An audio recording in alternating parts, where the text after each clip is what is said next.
I think it's maybe the first on-running product that is not overpriced, which is also a good thing.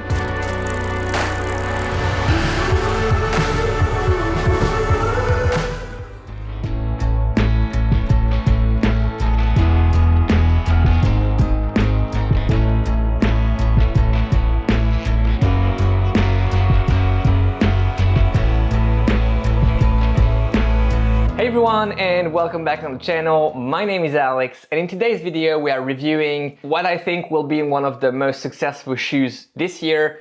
I'm talking about the On Cloudmonster. This is a shoe that On sent to me, but I'm not being paid to do the review, so this is, as always, transparent, honest. I'm just sharing, my experience with all of you. This is a shoe that I received quite a while ago, and unlike other shoes that I get, I just run, 2, 3, 4 times before publishing a video. This is a shoe with which I ran quite a number of times. I would say around 10 to 12 times in the last 2 months or so, maybe even more than 12 times. And this is the shoe that I actually put the most miles on since I'm reviewing shoes. Having used that shoe a lot, first, I think I can share a very good idea of how this shoe works. It also says a lot about how I like this shoe and how good it is. Let's dive into it. First of all, specs. Weight, we're looking at 305 grams, which is quite stunning because the sort of old brother or bigger brother of this shoe, the Cloud Stratus 2 that we reviewed last year, is 332 or 333. Stunning how they managed to increase the strike height, get more of that Hillian midsole and still reduce the weight.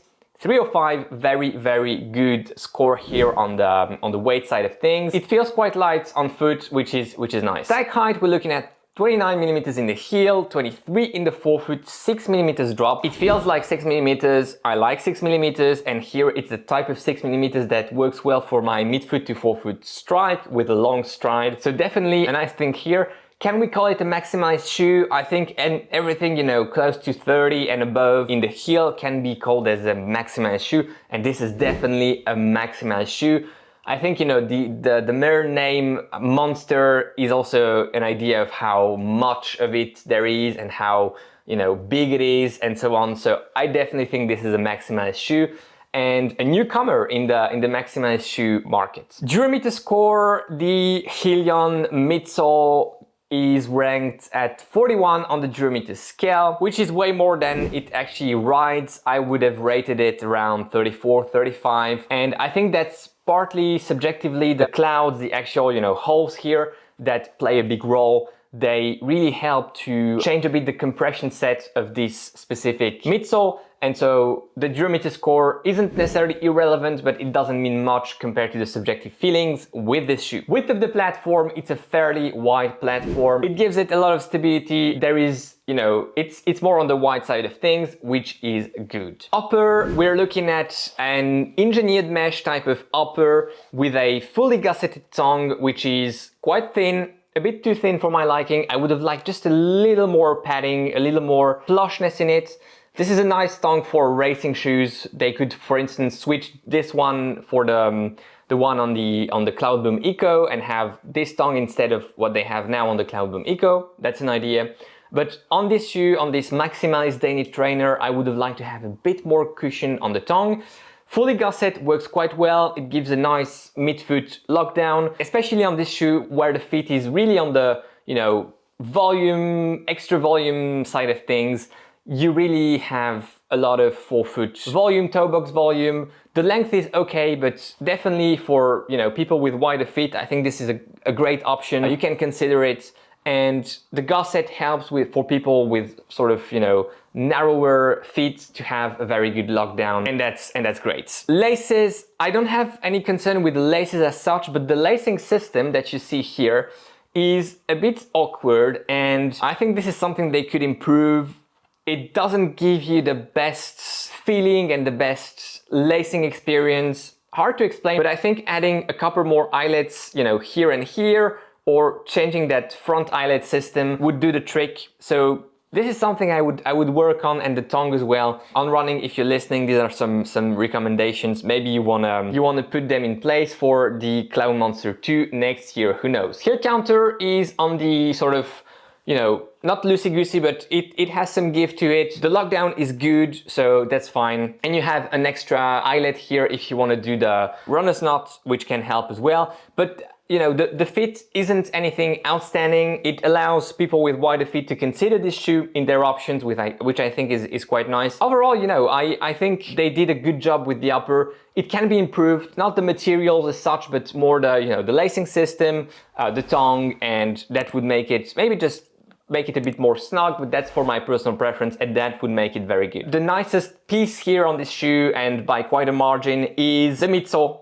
The midsole is just amazing. Not the compound as such. I think it's the sort of same Helion midsole compound that we had last year on the Cloud Stratus, which was good. But you know, the cool thing here is just to have more of it, more stag heights, especially in the forefoot. You have more of that, you know, pleasant, dense, dampening feeling, which people like myself with a longer stride, a lower cadence will enjoy a lot, especially with that 6mm drop, landing midfoot and have some really, you know, dense, thick piece of foam on the foot to push on, to land on. That's what I expect from a Maximalist Daily trainer, and On Running is really doing the job here on that front. How does it work for Heel Striker? I think it works really, really well, simply because of those clouds, those holes, which compress a lot and give you, no matter the way you are landing, they give you some nice compression, some nice protection, and that's fairly pleasant. But again, I think for anyone liking to have a thicker, denser, more dampening type of feel, this is really the type of shoe that you are looking for. And I think for anyone who never tried On Running before, you could really start with this shoe. I said it also last year for the Cloud Stratus 2, and I still mean it. If you have the Cloud Stratus 2 with a nice deal, go for it. But here, this is really a shoe that, you know, makes On Running not just a lifestyle running company, but a pure running company. This is the same type of shoe for different people and different needs, different preferences, but same type of quality, same type of wow factor as the Invincible, as the Nova Blast, as the Skechers Max Red 5. It's that type of shoe, and On Running has it. If I had to recommend one shoe from On Running, this would probably be it. At least this is the On Running shoe that I think many people have been waiting for. And that makes it a very special thing.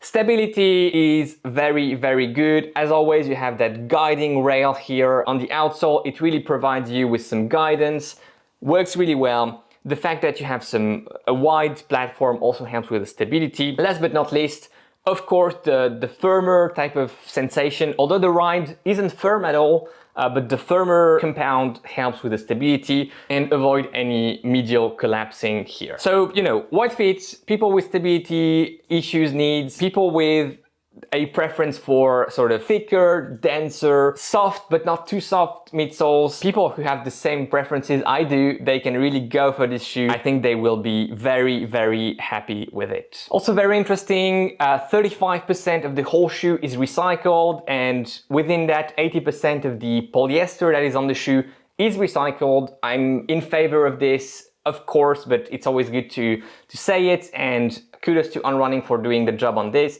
On Running is a very transparent, very open company about the factories they're using, the way they're producing their shoes, and seeing them moving in the way of recycled content, recycled materials is very good. This shoe will be available March 31st, so in 1 week when you're seeing this video, I'm recording it a bit earlier, but in 1 week you can purchase this shoe at On Running, at top4running.com as well, with my discount code that I will put here, upper right hand corner and in the description.